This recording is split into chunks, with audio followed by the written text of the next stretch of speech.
கண்ணை மூடி கற்பனை பண்ணி பாருங்க. ஒரு அமைதியான சாயங்காலம்.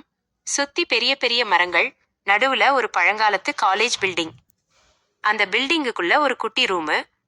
அங்க நிறைய பழைய காலத்து ஓவியங்கள், உடைஞ்சு போன மண்பாண்டங்கள், மர சாமான்கள்னு எல்லாமே ஒரு பெரிய வரலாற்று ரகசியத்தை வச்சுக்கிட்டு அமைதியா காத்துக்கிட்டு இருக்கு. அங்கதான் நம்ம கதையோட நாயகனும் நாயகியும் முதலா சந்திக்கிறாங்க. காலமும் அவளும், நம்ம ஹீரோயின், மனசுக்குள்ள நிறைய குழப்பங்களோட ஏதோ ஒண்ணுத்த தேடி அந்த பழங்கால பொருட்கள் பழுது பார்க்கும் டிபார்ட்மெண்ட்டுக்குள்ள வர்றா. அவளுக்கு உலகத்துல இருக்கிற எல்லாமே வேகமா ஓடுற மாதிரி இருக்கு. ஆனா இந்த ரூம்குள்ள வந்த உடனே காலமே அப்படியே ஸ்தம்பிச்சு நின்ன மாதிரி ஒரு பீல். பொறுமையின் சிகரம் அவன்.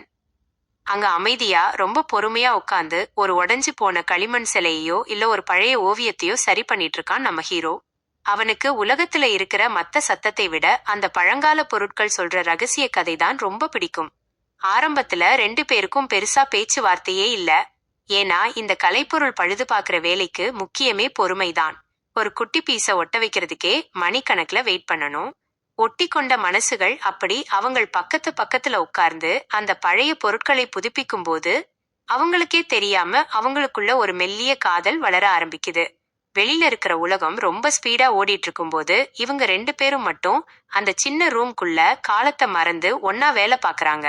கதையோட அசல் அழகு அவங்க வெறும் உடைஞ்சு போன பொருட்களை மட்டும் ஒட்ட வைக்கல.